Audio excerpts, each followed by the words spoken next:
So as you may all know, with Module 24 there shall be a bunch of changes with the wizard, mainly making it a lot more effective, essentially giving it a lot of buffs. And this shall mean the wizard will be at least dealing on par with all the other damage dealers, and so will be at least competitive with Module 24. And the way I found it so easy to transition from the rogue to the wizard and still deal even a bit more damage on the wizard means it's probably a little bit overtuned, and the devs have admitted as much. And so don't be too surprised when down the line, a month or two, that the effectiveness gets decreased a bit. And I've done a bunch of my testing within the latest dungeon that we'll be releasing, which is the master version of the reworked Temple of the Spider. Going to be supposedly the most challenging dungeon we've had since, let's say, Vault of Stars when it initially came out. And so the developers have made a blog going over every single change they've done to the wizard, the bug fixes and the buffs, and essentially their intent was to make it more competitive with other DPS classes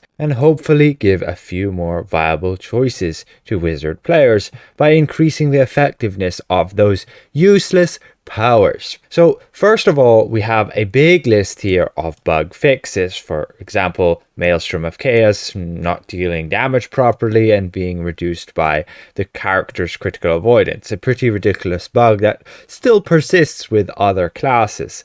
And otherwise, a bunch of adjustments to powers, making them a little bit more powerful. Something I do like is the shield spell is actually going to be giving up to 30% more shield. We can look at some buffs, and it's actually gone to 30% when not used in the tab slot. But otherwise, you can see those bug fixes, and then you can see the balance fixes, which are basically the buffs. The base class, you can see there, definitely very nice to see that with powers like your Repel, Ray of Enfeeblement, Icy Terrain, those powers that most of the people will use, whether you're an Arcanist or a Thaumaturge, as those powers are just so good. And Ice Knife becoming a very competitive single target daily power for like good burst damage versus your Arcane Empowerment that you have with the Arcanist. And we can scroll down further and you can see all of then the increases to the Arcanist. There'll be a link to the blog below. And we can see that unfortunately Arcane Empowerment actually got a bit of a nerf. Basically, it did get its damage bonus increased to 20% from 10, but it decreased the recharge speed bonus from ×5 to ×3. The main reason was this to put it more in line with other daily powers, along with trying to fix the cooldown bug you might get on your powers, where basically the server thinks it's not off cooldown yet and your client shows that you can use it again, and then you use it, and anyway, it was a mess. And apparently they're reverting back to where it just reduces your cooldowns by 1 second every half second instead of just speeding up the recharge speed. I think they have changed this already back to the original, where it just gives you like 200% recharge speed, meaning your cooldowns would be like 5 seconds instead of 15. And otherwise, you can see across the board there some fixes along with just sheer magnitude increases, and that's helping dramatically.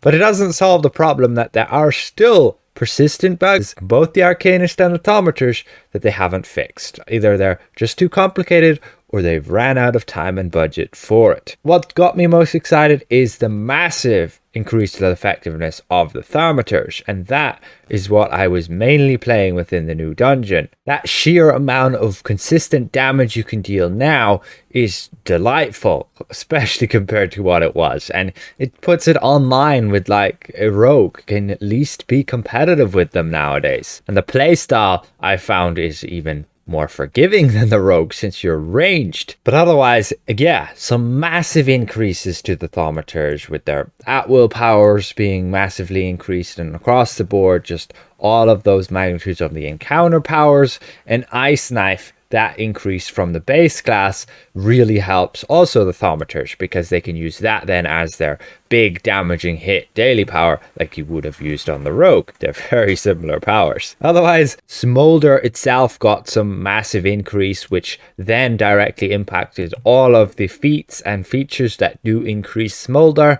And you can see the short version is that across the board, majority of powers got a 10 to 20% increase, and some of them got even much bigger than that. And otherwise, Smolder in particular got a drastic increase to its damage, just because they thought the thaumaturge needed that help, especially because they have a lot of Smolder improving feats and they were pretty pointless when Smolder was so weak. Otherwise, Storm Pillar will no longer serve as an AP generator during downtime, as that was never intended, and Arcane Empowerment won't give as much recharge speed, but they claim that it'll still give an awful lot and should still be very strong. I personally think most players are just going to go with Ice Knife nowadays, as because that's just going to be better, especially during an artifact call, dealing that like 8 million damage in one hit, rather than having to spread that out in your encounter powers, and then you can make sure you get the big timing right for that one big hit, rather than again having that damage just spread out during an artifact call where some people might delay casting their artifacts. And otherwise, the goal of these changes wasn't to just give some buffs to powers everybody already uses, but they want to bring up as many powers as possible to a usable category. And I did find this to be the case. In particular, the shield spell became particularly useful in this second boss fight.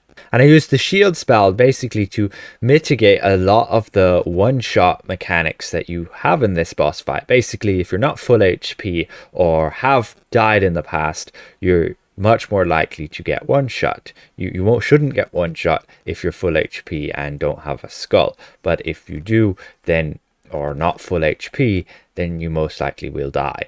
And ultimately, I think they've done a good job with the wizard. They've definitely put it more in line with the other classes. Yes, maybe they overtuned it all a little bit, but sure, why not? I guess that's pretty much what every single game does anyway, and especially with a game with such a small developer force, it can be hard to test everything accurately, and they will have to see basically all the data that the player base will collect for them by actually playing the class and running certain content, whether the class is drastically outperforming all the others or is it more in line. And if it is drastically outperforming everything, well, you know for sure they will be adjusting it down, as the intent is to have balance. Everything should deal about the same amount of damage in terms of DPS characters. Of course, there will be some content where one character will outperform others just due to the sheer nature of the mechanics. For example, a warlock might excel better than any other class in the game in this first boss fight just because it's a mix of single target and AoE. Or you might have your ranger also doing pretty well there. So ultimately, we shall see what happens, and Module 24 is just around the corner in a bit of over a week, November the 8th. Again, just a warning. Don't go picking the wizard and trying to max it out just because it's becoming all the hype. Make sure you're playing a class you actually enjoy. Don't go chasing the top of the pain giver boards with the new meta class just because it's going to be initially buffed more than it should be. Yes, you might for the few months get more damage out of it than you technically should, just like I am doing on the previous server. But I still enjoy playing my rogue, and I don't think I'm going to want to give up that play style. Melee characters for me are much more thrilling to play, much more fun. Ranged can be just a little bit more boring, but of course if you're running challenging content and you just want to relax a little bit, ranged DPS is definitely significantly easier. Like, this wizard was like the first time I went to play a ranged DPS. I've always thought it would be far too boring just because you're just standing there pressing buttons, which is what you're doing, but at least it's a bit more relaxing, especially when you're leading a group, calling the artifacts, calling mechanics. But otherwise, don't go spending shed loads of whatever to get a wizard maxed out just because you think it's going to be the best class. It might be the best DPS class for a few months until they decide it shouldn't be.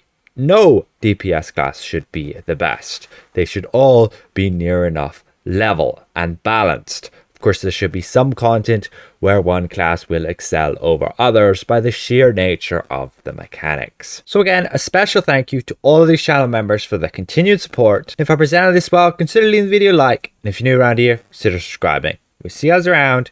Goodbye for now.